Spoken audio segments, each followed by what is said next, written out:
Good things come in small packages. So welcome to our good audience. Feel free to move forward if you'd like to, so we can have kind of more of an intimate discussion. So anyone who has operated internationally since before Brexit will look back fondly on the good old days. Alas, they're gone. Yes, that's right. And as well as being a lot more regulations and red tape, they also change on a relatively regular basis. So if you're operating internationally, you really need a good customs clearance agent on your side. And that leads me neatly on to introducing my glamorous colleague here from RENSAT. Welcome. And I'm going to hand over to you to talk a little bit more about the UK and EU customs situation. Thank you. Thank you, Charlotte. Thank you so much. So guys, I think you guys are customs experts anyway, right? Well, right. I mean, first thing, sorry, I forget I'm going to do this. Right. This is mainly the issues that we normally face. Yeah. Oh, no customs again, and customs nightmare. It always seems to be an issue across the board. I think it's across the whole of industries, actually. People find customs so daunting. It's unbelievable. So, it is not that daunting, honestly. The procedure is fine. As long as you actually go through the procedure in detail, it seems to be perfectly quite easy. And I'm not saying that because we're customs agents ourselves, but overall, if we can actually get some processes through, it's quite straightforward. So let's just look at some of the key challenges that we actually do for household goods. Documents are incomplete. Proof of address is too old. Customer is, a lot of customers turns around and say, oh, yeah, we're moving to France permanently, but they actually own a house in the UK. It is still a second home. So that is really essential that, we find out what is their actual need. Proof of leaving UK is not available, and one of the most important things France actually has become very, very big on is the proof of you actually living in the UK in the last 12 months. So, a council tax bill is quite essential at times. I mean, other countries require it anyway, but France also have started doing that. That's saying that, can we actually get some proof that they're actually been in the UK in the last 12 months? Value of the goods cannot be justified. These are kind of the challenges. If there's alcohol, there's cars, there's plants, etc., there's certain things that is needed. Some of the items, just don't qualify. We have to kind of go through that, get various certificates in place before we can actually clear the goods, but still not a big deal. And destination customs officers being difficult. There you go. So what are the tips? Let's just get a complete set of documentation required per country. Do not arrive in customs on a Friday afternoon. You're going to struggle, right? And make sure that your drivers are scanning at border crossings. Of course you can.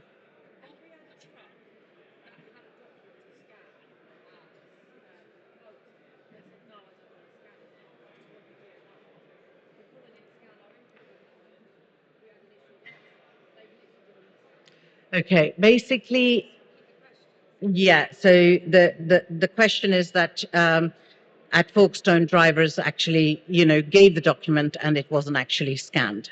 So Niraj, do you want to take this one?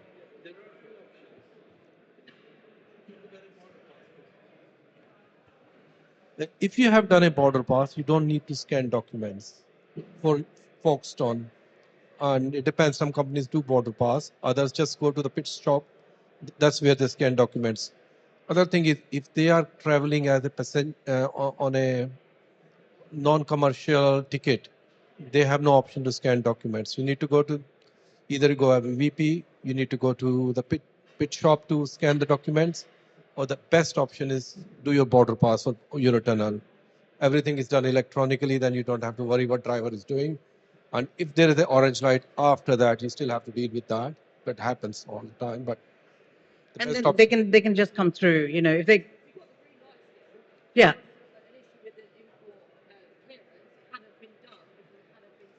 We Right. Mhm. we Okay. had situations like that when the border Eurotunnel staff will put it as empty, and then it will sail through on a green light, and afterwards said, "Oh, you declared your truck as empty." Our office in Calais has actually investigated a couple of situations like that. The driver said it's empty; they didn't need any documents, and they went through. And then afterwards say, "Oh, we had an important import. We have to declare it. The customer will not get away without declaring it, and it should be declared as per rules as well." So then they said, "Oh no, you are in breach." Basically, onus comes back to us, unfortunately. But if you have a border pass, then you are covered pretty much because that. Keep it. Right. One of the questions that we get asked quite a lot: can I clear goods going to Spain, Belgium, Netherlands, etc., in France? The big answer is no. It's illegal. It's not. It is essential that you actually make sure that this is not done, because legally all personal goods have to be cleared in the designated countries. It is important. It's 3 years ago we used to do it. Everybody did it because you see, customs had time on their hands, didn't have time on their hands. Brexit was there. They just let everything go. Now they have just said, after 3 years, they actually put out a big thing saying that, we cannot do it. I mean, we had, I think, 15 trucks stuck on that day. I remember this clearly because they just said, that's it. And they just put a stop to it. So we cannot do it. So any other countries that you're actually going to, you have to make sure we have an export and T1, etc. that's going through. So they, as I said, French are becoming more and more stricter day by day. They have an audit process. You think your truck is gone and you've got that job is done. But unfortunately, custom wise, it's not done because 5 years, French customs or any other customs, actually, anywhere in the EU, even HMRC, can actually come back to your files for at least 5 years. And they can ask you and they can question you. And you see, and they can then enforce a financial fine or they can actually prosecute. So it is very, very essential that don't go down that route now. Used to be able to do it, no longer can do it. So it's very, very essential. Over time, culprits are now, say, for example, we had a truck that a guy actually used to do artwork, and he just went through without any problems. And once he did get caught, he got caught. He didn't have any paperwork. He got caught, and when he got caught, he was charged 7,000 euros. But his truck was flagged. He does paperwork now with us, but every time we do the paperwork, he's still flagged because his number plate is flagged. So you are in the system. So if you get caught, whatever we do as customs agents will not be possible. If you're flagged, you're flagged. You will get stopped. But the only thing is that over time, because you've got all the paperwork and you are there, we can actually get that reduced. So, this can, obviously cause shipping delays, legal liabilities, etc. So try and avoid this as much as possible. So what are the trends coming up in the customs world? In January 2026, there are 3 things that are coming on board. Every UK haulier and freight forwarder who's doing international work will need a EU EORI number. They don't need to have an EU company. It is just a EU EORI number, which we can easily do it for them. So RENSAT can actually provide that. That's not an issue. We can actually get that sorted for your customers. So if you have customers that are doing that, or if you're working with other hauliers and they're saying, "Oh, we don't have this," it's there. It's put them through to us and we can get them sorted for that. And you need an EU EORI for ICS2. So ICS2 is the other thing that is becoming mandatory and is required in January 2026. We've already started it. Majority of the companies have already started it, but it is actually going to become mandatory. And the last thing is an ELO, which is Envelope Logistic Obligatory, which is basically a logistics envelope. That's essential if you're actually traveling through France, any of the France import ports. So what is ICS2? ICS2 is an EU advanced safety and security system for all goods entering the EU. You need it. It's essential.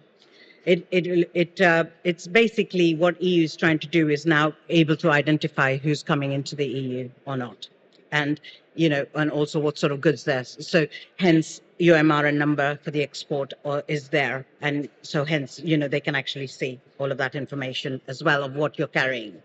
So it applies to all carriers, freight forwarders, courier operators, etc. It doesn't matter. This is actually becoming mandatory across the board. And again, it's for all modes, for containers, for any shipping containers, air and for road. So it's all there. Right, EORI number. I think I've already touched on majority of this here before, but basically, as you all know, it's an identifier, and we need all of that. So without an EORI number, hauliers cannot legally move goods into or through EU. So that is the most essential part. So if you're a van, somebody with a simple van, a Luton van or anything like that, you guys will need it. If you're a one-man band as well, so you would need it. But obviously, big companies, do have that, already exists. A logistic envelope, it is mandatory if you're traveling through any French ports. So any French ports is needed. So if you're going through Calais, but if you're going through Hook of Holland to, Harwich to Hook of Holland, no, you don't need it. It's not mandatory at the moment, but any French ports, it is definitely mandatory. Right,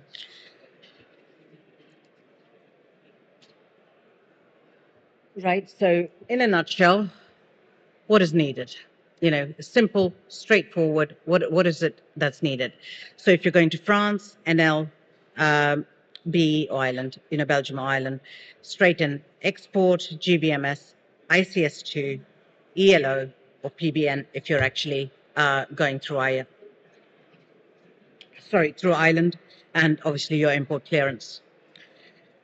If you're going to any other countries, and you're clearing goods into any other EU countries, even including, Switzerland and Norway, which we already do, T1s, and across the board, everywhere you need a T1, a GVMS, an ICS2, and an ELO, and an import. So it is ELOs, again, as I mentioned, if you're doing to France. So if you're traveling to Calais, that means you need an ELO. That's it. There's no... so it's actually, ELOs are quite good actually, because it's similar to GBMS. So if your truck actually has 9 export clearances, right, we would put all of that information into the GBMS, and GBMS scans it. ELO does the same thing for all the imports.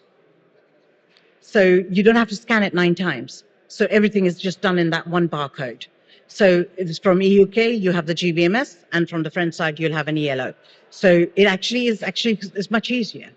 Yeah. So, especially for multiple shipments. While coming back from the EU into the UK, you need an export EU, you'll need an ELO and GBMS, an ENS for GB, and an import in the UK. So a few years ago, it was just an export and import. Then it moved to export, import, GBMS. Now it's going to export, import, ENS, and ELOs. And so more documentations is coming in. Even though there is more documentation coming in, things are becoming easier because, as I said, GBMS, you don't need to do 4 scans. Everything is done in one go. ELO, you only need to do that 1 scan. So it is definitely becoming easier. So just a little bit more on who we are. So we are a UK-based company and a French-based company. So we have an office in the UK in London, and in France we are Calais. We're actually based on the port in Calais. And we do commercial goods, personal goods, and one of the most important bits is that we're a single point of contact. So you don't need to speak to any other agents. You can actually speak directly to us, and we can handle your processes across the board for all the countries. We don't do far-fetched. We don't do US or Brazil or anything like that. But we would do the exports for you from here, and in terms of the containers. Sorry, in terms of containers, etc. But whereas in terms of any of the EU stuff, we can handle it ourselves. We can handle it for you. So we are a one single point contact. That is really one of the advantages that we have. So I want. Oops, sorry.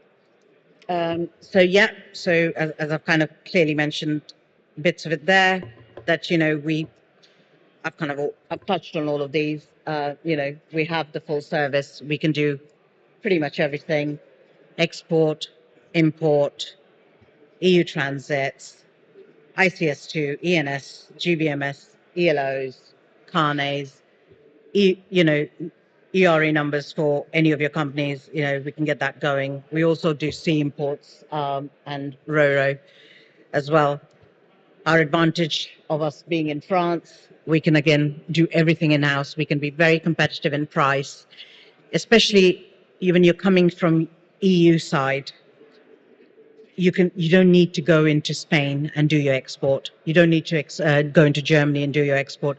We'll do the export for you in Calais, and then you can go straight into yeah. I don't need to export it out of there. Right? No. No. No, you can come straight to Calais. We'll come to Calais port, and we'll give you the export from there. And you'll definitely see the price difference. Yeah. So, and now we can actually clear in Calais, Dunkirk, and Caen, Cherbourg, Dieppe, and Saint Malo. Saint Malo, we're still using a partner, but Caen, Cherbourg, and Dieppe, actually, we are doing it ourselves. So slowly and surely, we are actually expanding in France so that we can actually do everything internally. So that's pretty much it. So just keep an eye on all the trends that are going in 2026. It's very, very essential that those elements are put in place, and RENSAT can help you with any of those if you need be. Call us, text us, WhatsApp us, whichever way of contact, and you need free. We can advise you and we can tell you which way to actually go. So just fire away with any questions that you have. If you have a UK EORI number, do you then have to go on and get an EU one as well? Yes, you do. It is essential to actually get the EU EORI number. As Reena said before, you do not have to register a company in European Union. You can just get an EORI number for your British company. For example, we help registering EORI numbers in France. That will start like FRGB, and there's some long digits. So that's sufficient for your ENS purposes. If you have an EORI number in Northern Ireland, that is also considered as EU EORI number, starting with XI. That is sufficient. Then you don't need anything else. But if you haven't got one, I would recommend get it done in France. Easier, get it in 2-3 days, and then you are covered for your ENS too. And I think one thing, when will this logistics envelope becomes mandatory in France, in logistics envelope, we have to put ICS2 MRN number, and ICS2 MRN number needs your EORI number as a haulier. So they're all linked. So basically you get stuck. Your ELO will not get through without you have that EORI number. At the moment, it's for imports into EU. Exports out of EU, they don't want ICS2 because it's an import control system. But eventually you don't know what's going on. So better to get it done now, and then you're ready from 1st of January. Thank you. Thank you very much.